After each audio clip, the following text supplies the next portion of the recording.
Now, from the Columbia Basin, your local news source, this is iFIBER 1 News, presented in high definition.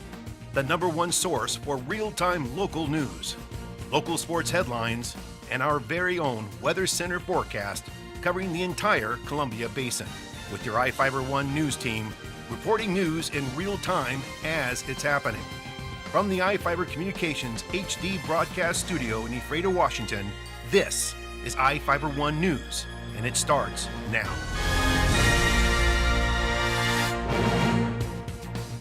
Welcome to iFIBER 1 News. I'm Sarah Brewer reporting news from around the Columbia Basin for Monday, October 21st. Tonight we report on the collision that led to a pair of Quincy women's deaths and the conditions for a Quincy police officer to continue working. In sports, Bob Kirkpatrick reports on Columbia Basin football. Our spotlight story tonight is about the second annual Spooktacular Costumastic 5K Fun Run in Ephrata. And we have the latest weather forecast for the Columbia Basin from the iFIBER 1 Weather Center.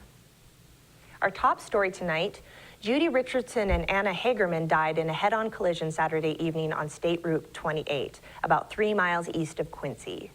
Richardson, a 64-year-old Quincy woman, was driving a 1990 Ford Aerostar van east on SR 28. Hagerman, a 79-year-old Quincy woman, was her passenger.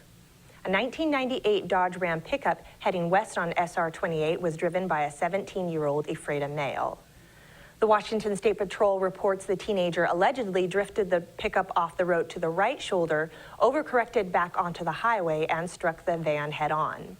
His pickup came to rest in the eastbound lane, and the van rolled onto its side off the road. The teenager was injured in the collision and transported to Quincy Valley Medical Center. The cause of the collision is under investigation by the State Patrol. The agency reported that any criminal charges will be determined by the outcome of the investigation. Quincy police officer David Anderson avoided being fired by agreeing that any further violation could lead to his termination.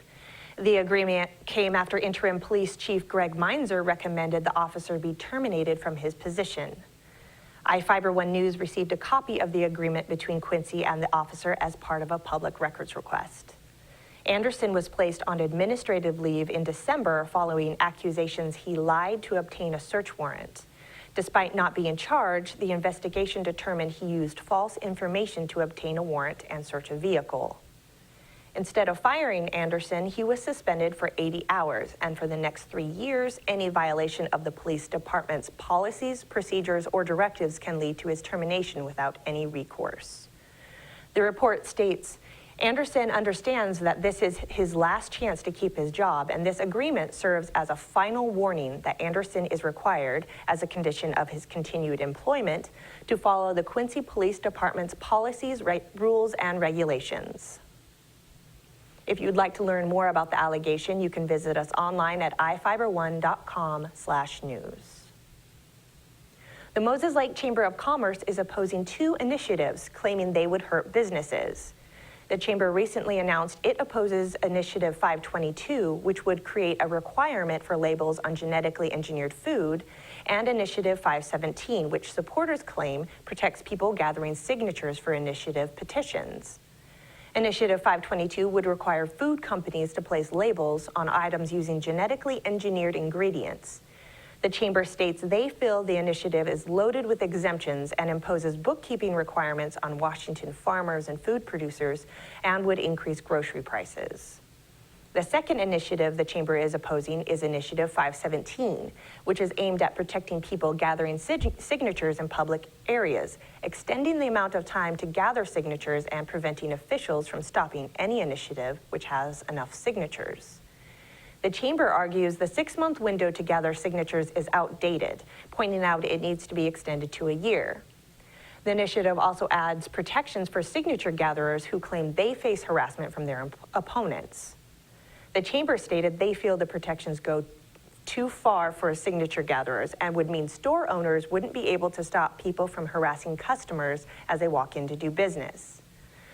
Moses Lake Chamber's Executive Director, Debbie Doran-Martinez, says, these are important issues to our community and could have a negative economic impact to our state. Each of the people you see here has warrants for their arrest and is wanted by various law enforcement agencies.